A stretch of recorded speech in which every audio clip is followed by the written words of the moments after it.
नमस्कार, आप देख रहे बुंदेलखंड न्यूज़। टीकमगढ़ में हूँ राम सिंह यादव। आज टीकमगढ़ ज़िले से बहुत बड़ी खबर निकलकर सामने आ रही है।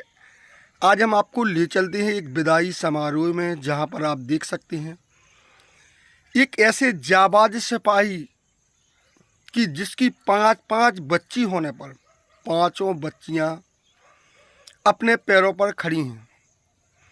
तो आप देख सकते हैं, आप सुनेंगे क्या कुछ कहा है जो उनकी बच्चियां हैं, जिन्होंने अपना ही नाम नहीं, पूरे बुंदेलखंड का नाम गौरवान्वित किया है।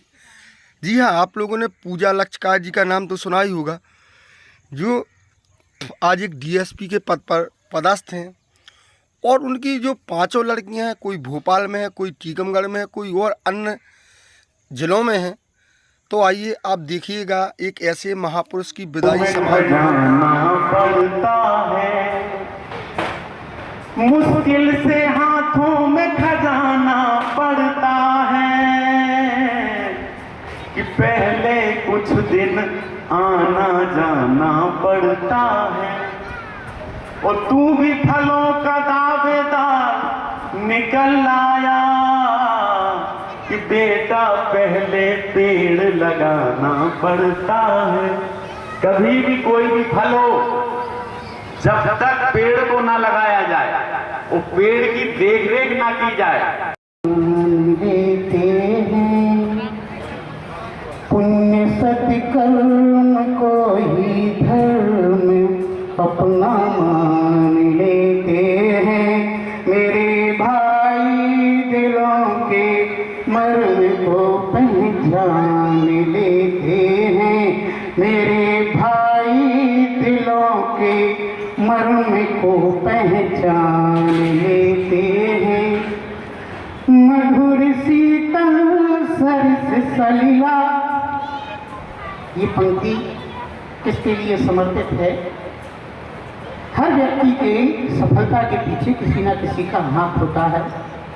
क्योंकि मैं उनके सबसे ज़्यादा करीब रहा हूँ, इसलिए आई।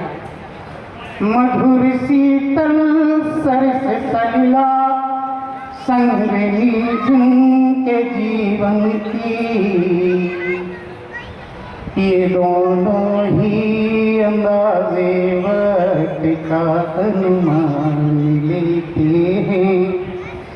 ये दोनों ही अंदाज़े वक्त का अनुमान लेते हैं। अर्थात जिसमें समय वक्त कहता है जागते रहिए। गांव में शोर है लुटेरों का, कौन अपना है आंकते रहिए। एक शेर बड़ा अच्छा लगता है इसमें, जो लिखा गया था कि ऐबो गैरों के देखिएगा मगर,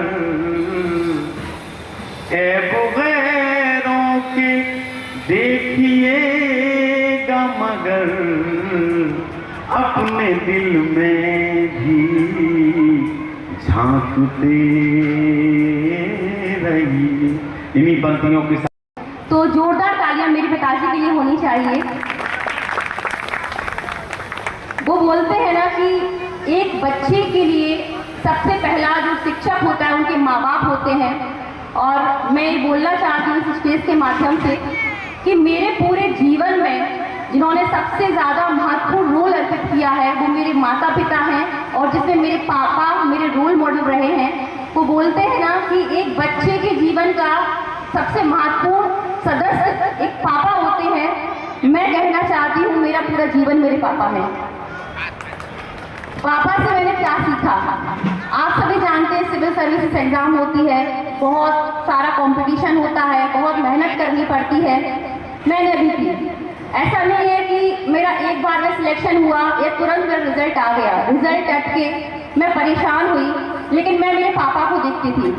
कोविड का टाइम आया था, मेरे पापा तब भी काम करते थे, तब भी ऑफिस जाते थे, तब मैं उनकी लगन देखती थी। मैं मना करती थी कि पापा मत जाओ, कोविड फैला है, क्यों आप अपनी जान को खतरे में डाल रहे हो। लेकिन उन्होंने हमेशा कर्म को प्रधानता दी और यही सीख मैंने मेरे जीवन में अप्लाई किया और आज आप सब उसके साक्षी हो कि आज मैं इस वर्दी के साथ, अभी 3 स्टार नहीं है क्योंकि ट्रेनिंग में हूँ, लेकिन बहुत जल्दी 3 स्टार भी आ जाएंगे। तो एज अ DSP में बन पाई तो उसमें मेरे पापा का सबसे ज़्यादा महत्वपूर्ण रोल रहा है। आप सभी जानते हैं कि बेटियों को पढ़ाने के लिए हर इंसान पीछे हटता है। वो बोलते हैं ना कि बेटी तो पराया धन होती है, बेटी को पढ़ा के क्या कर लेंगे। लेकिन मेरे पिताजी ने ये सोच नहीं रखी।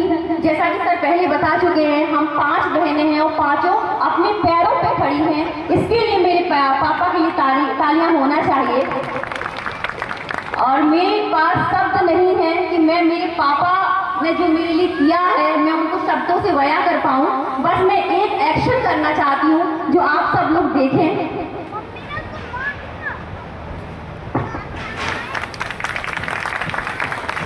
बहुत धन्यवाद। और ये 6 माह 5 दिन की एक लंबी अवधि पूर्ण कर आ रहे हैं। उन्होंने न केवल अपने कार्य क्षेत्र में अपने कर्तव्य को पूर्ण निष्ठा से निभाया, बल्कि अपने परिवार को भी, अपने परिवार के प्रति भी अपनी जिम्मेदारियों को बखूबी निभाया। मेरे पिताजी ने मुझे और मेरी बहनों को एक उच्च शिक्षा दी, जिससे हम एक अच्छी परवरिश दी, जिससे हम एक अच्छे नागरिक बन सके।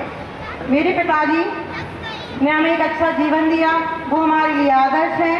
उन्होंने हमारे जीवन को मूल्यों से भर दिया। आपकी मेहनत लगन ने हमें ये प्रेरणा दी कि हमें क्या करना चाहिए। मुझे आप पर गर्व है। कहते हैं एक बेटी के लिए एक पिता उसके लिए एक रोल मॉडल होता है, लेकिन मेरे लिए तो मेरे पिता